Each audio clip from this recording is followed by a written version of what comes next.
Respondendo a perguntas, me questionaram o porquê a gente não deve ingerir leite. Eu estou falando em relação aos portadores da síndrome gangliosidose GM1, ok? Não vou me ater ao processo celular, apenas ao processo digestivo. A gangliosidose GM1, que daqui em diante eu vou chamar GM1, é caracterizada pela deficiência e baixa produção da enzima beta-galactosidase, ok? Mais para frente nós vamos falar dessa enzima. Vamos entender o que acontece no processo digestivo. Ele inicia pela ingestão de algum elemento.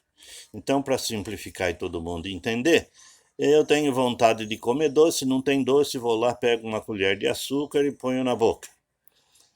O que as papilas gustativas vão fazer? Identificar que eu ingeri glicose. Tendo eu ingerido glicose, as papilas gustativas mandam uma informação para o cérebro manda uma ordem de produção de insulina para o pâncreas, ok? O pâncreas produz a insulina e resolvido aí o processo químico da digestão do açúcar. Leite. Do que é composto o leite? De uma gordura, que na minha época de criança pequena, lá em Ibitinga, a gente recebia o leite integral vindo direto da fazenda para o portão de casa. Se colocava esse leite numa leiteira e, por processo de decomposição, separava a nata. A nata a gente raspava por cima da leiteira e ia bater essa nata.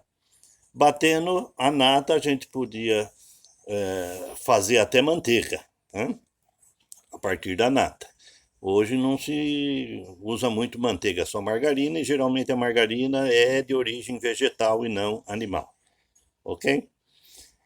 Então, o leite é composto de gordura, soro e principalmente duas proteínas, que é a lactose e a caseína. Caseína nós não vamos falar nada a respeito, apenas da lactose. Quando se ingere leite, as papilas gustativas vão identificar: opa, é leite. Então, o que está sendo ingerido com o leite? A gordura, o soro do leite, a caseína e a lactose. E aí entra o problema daquela enzima beta-galactosidase. Por quê? Porque a lactose nosso organismo não consegue absorver, se não tiver uma enzima para processar essa lactose. Aí entra a história da beta-galactosidase. Quando chega lá no sistema digestivo, essa lactose, o organismo já produziu a beta-galactosidase que vai interagir com a lactose. E daí nós vamos ter dois produtos, tá? Principalmente um açúcar extraído da lactose, que aí o nosso organismo absorve. Como o GM1 produz muito pouca enzima beta-galactosidase, quando o leite chega no intestino, cadê a enzima beta-galactosidase para fazer a quebra da lactose? Não tem. Ou tem muito pouco, então vai ser uma pequena quantidade da lactose que vai ser quebrada produzindo um açúcar e o organismo vai absorver esse açúcar da lactose. Como o processo não se realiza por completo, essa lactose vai se tornar o quê? Tóxica para o nosso organismo, porque não sendo absorvida, ela vai ficar interagindo com todos os alimentos que foram ingeridos a mais além do leite, e isso produz uma fermentação no sistema digestivo, tá? Aí vem uma série de problemas por causa dessa fermentação, tá? Vem a questão do intestino solto ou preso, tá? Ou tem uma diarreia ou é ressecado, porque não foi decomposto a lactose.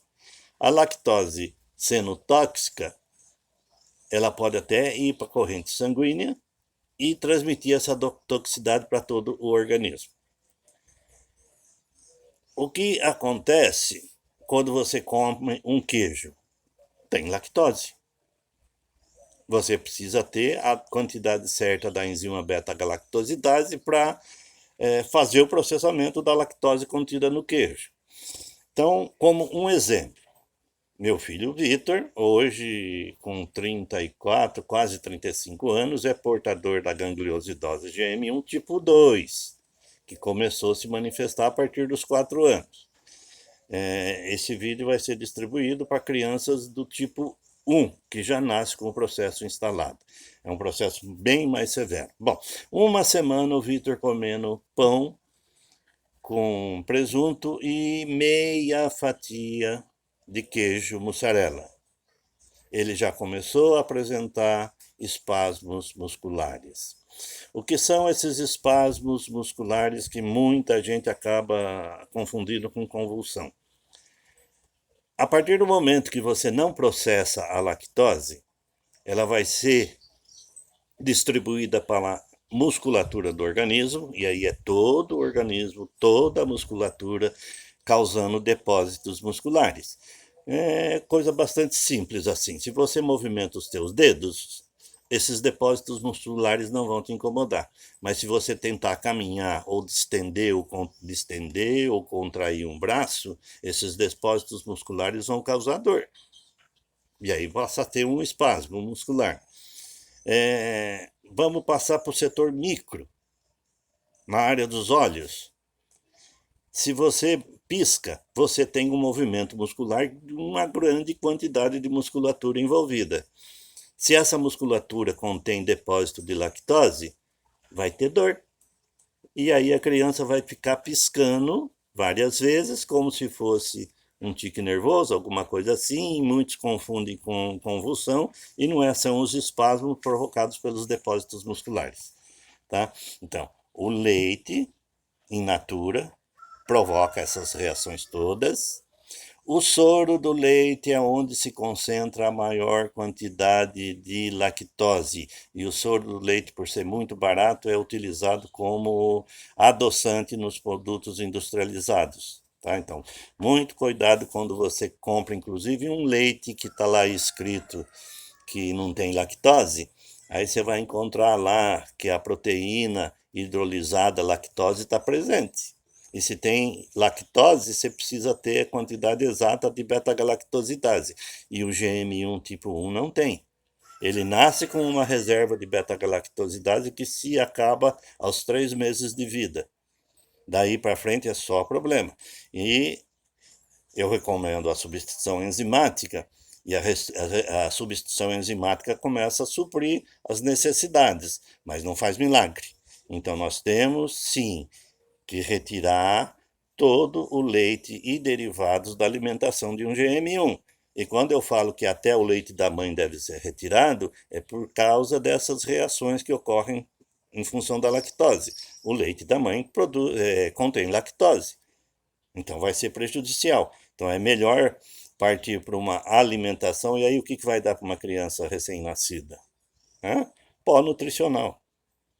Eu recomendo uma série de suplementos alimentares naturais que, se for analisar pela ciência, não deveriam ser ingeridos, ok? Então vamos partir para um raciocínio lógico. Qual o tempo de vida dessa criança? 2 anos? Ela vai atingir a maturidade do sistema digestivo? Não. Então, por que não dar qualidade de vida dentro desses 2 anos de vida? Essas são as minhas recomendações. Entrar com a substituição enzimática, suplementação alimentar, para conseguir introduzir qualidade de vida para a criança. Existe um sistema imunológico dentro do nosso corpo, que quando o nosso corpo, não estou me referindo ao GM1, quando o corpo do GM1 identifica que tem lactose dentro dele, e essa lactose vai se tornar tóxica, o sistema imunológico é acionado. Para quê? Para combater a lactose que está no organismo. E o sistema imunológico aí numa criança pequena vai retirar muita energia dessa criança. Ela vai ficar debilitada. Tá aí mais um motivo para não se fazer ingestão de leite ou seus derivados para um GM1. Toda vez que nós fornecemos leite ou algum derivado de leite, tipo queijo, um bolo, iogurte, que muita gente dá iogurte porque é um bom alimento para o neném, não é, é um péssimo alimento. Tudo que contém lactose é péssimo. E outra coisa, produtos industrializados, mesmo que sejam leites que diz lá, ó, isento de lactose, se ele tiver a proteína hidrolisada da lactose, ele tem lactose. Então, cuidado, leiam bem as embalagens de tudo que se compra no mercado para saber se tem lactose ou não. Basicamente é isso que a gente vai esclarecer hoje, o porquê a restrição do leite e derivados para o GM1.